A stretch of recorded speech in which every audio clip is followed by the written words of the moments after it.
glad you could make it a date with us today on Earth File. Thank you for joining us. I am Ayola Kasim.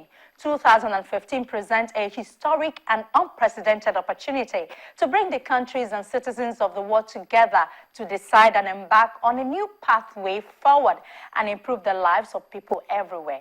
These decisions will determine the global course of action to end poverty, promote prosperity and well-being for all, as well as protect the environment and address climate change. In 2015, countries have the opportunity to adopt a new sustainable development agenda and reach a global agreement on climate change.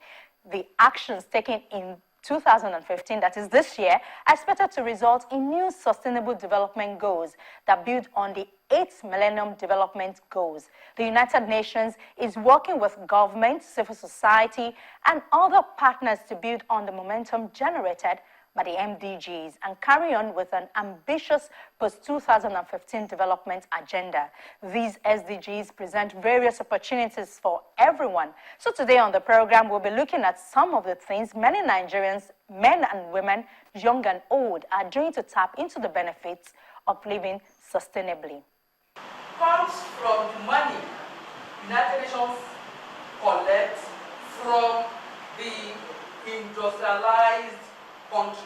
In this space, we do train people to know more about the climate change and the cause of global warming and what we could do to rectify it. You know, we see ourselves as ambassadors of United Nations because we are doing what exactly is expected of us. So we are representing United Nations. The Carbon Credit Network is Africa's first carbon trading platform to remove the barriers to widespread and adoption of renewable energies, clean technologies, and wealth creation patterned after the United Nations Kyoto Protocol carbon finance mechanism. It is a massive network of individuals whose collective actions would contribute a remarkable offset in the quantity of carbon and greenhouse gases being emitted to the environment. We gather people together to advise them that they stop killing themselves. We have so many diseases in town right now caused by the use of the fossil fuel. We always advise them to stop using kerosene. Let them use biogel that will emit only oxygen and water that they need themselves. So my advice to them is to stop, not because of themselves only, but because of their own families. Yes, the effect it will have on everybody. Some will even back their children and be cooking with either stove or firewood, you know, causing problem for the little child, the innocent child. So I always advise them to stop using the kerosene, the use of charcoal, the use of firewood to prepare food. Right now, 3 billion people worldwide are cooking on open fires or using dirty and dangerous fuel. This has a huge impact on health, with an estimated 4 million people dying from indoor cooked smoke each year.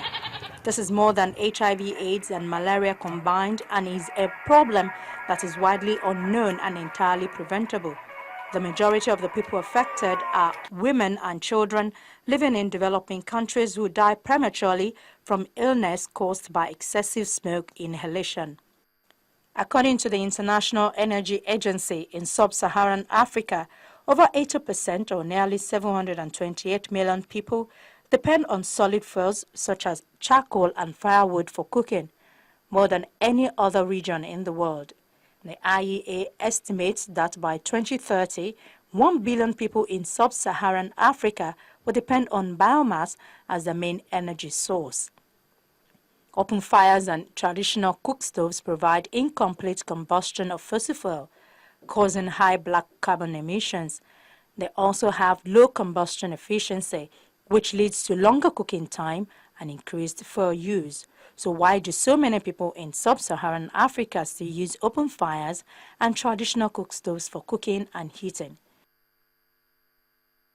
It is easy to say it is simply a money issue, but according to a recent research, it is important to look at the factors or barriers preventing improved cook stoves from being adopted. it has been revealed that not all products targeting those at the bottom of the pyramid are the same. 3 factors that contribute to the rate of adoption were pointed out. These are motivation, affordability, and levels of engagement necessary. Motivation, they say, is connected to the perceived value of a new product or service, and users are motivated by stoves that save money. For affordability, it is said that although clean energy cook stoves are more efficient, outright they can be too expensive for the rural poor, despite the multiple health and environmental benefits. And the final factor can be the magnitude of the change that is expected.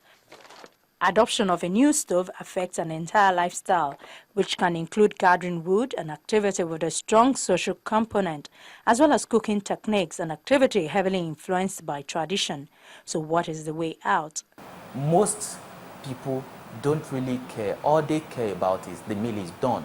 Now, they go through all the process without information, education, understanding the danger associated, like using LPG gas and the way they have to handle it, or when they cook and they are having so much that has to go with the pollution or the contamination that kerosene, because it do spill while cooking. So they ingest this and they are ingesting all the chemical and all the hydrocarbons into their system directly.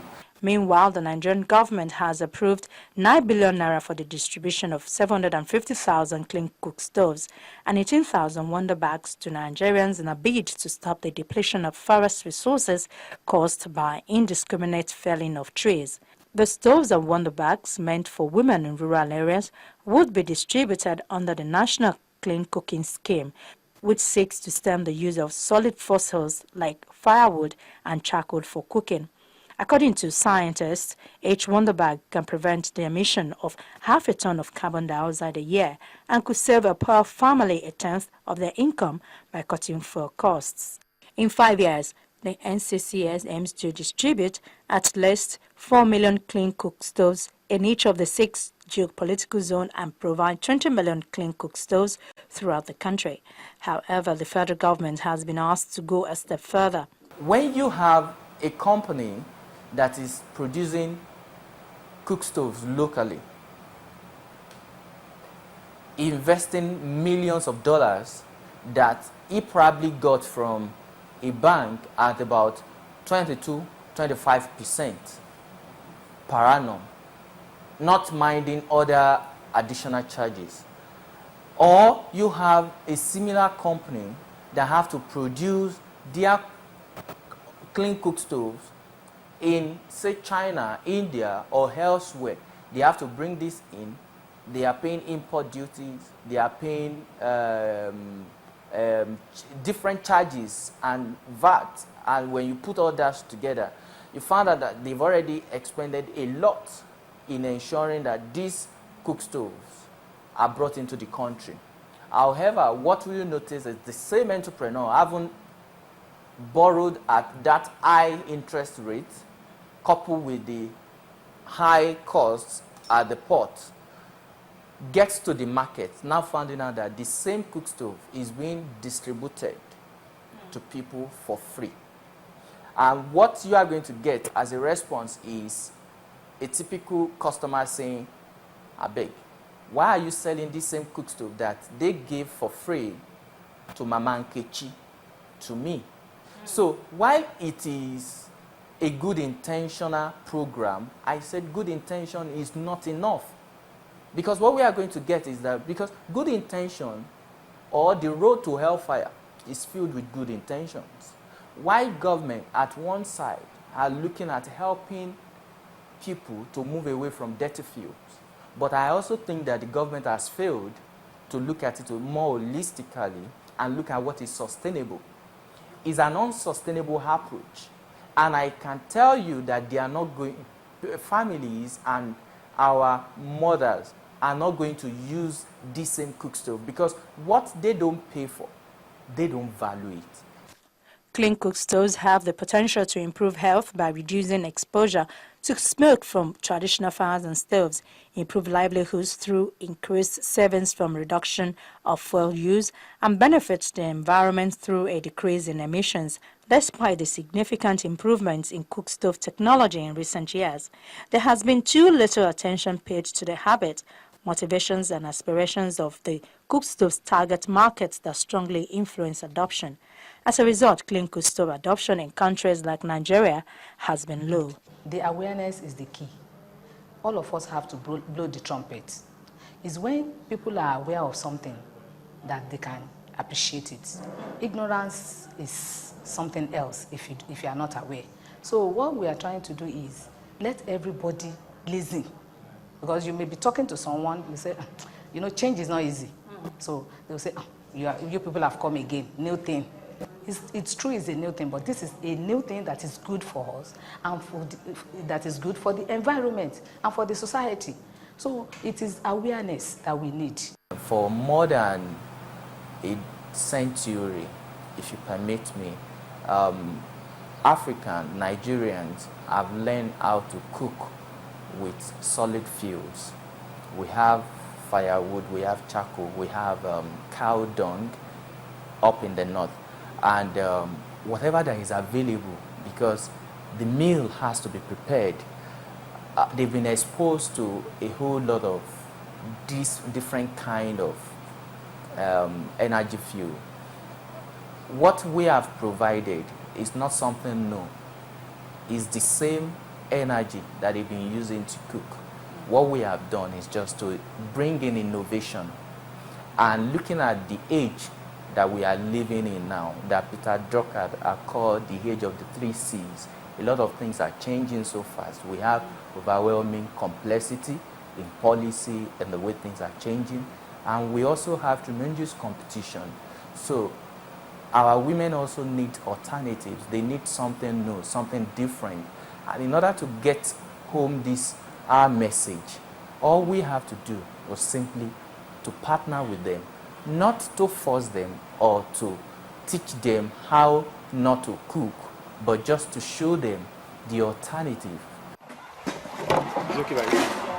For 3 years now, the Small Medium Enterprise Fundamentals has converted wood waste from local sawmills into a high-quality cooking gel. We've been doing a lot of research before now to see how possible to actually get a biofuel that we can use in the kitchen. We find out that ethanol can actually be used to cook. But by looking at it again with this food security that is against what United Nations believes and some of the partners of ours, we begin to make more research before we find out that we can actually use biomass to produce bioethanol. And we look at the waste from wood, which is sawdust, and water essence. So we can use either of the two to actually produce the biofuel gel, and that's what we use currently. But recently we find out that the water essence is actually giving us more yield than the sawdust.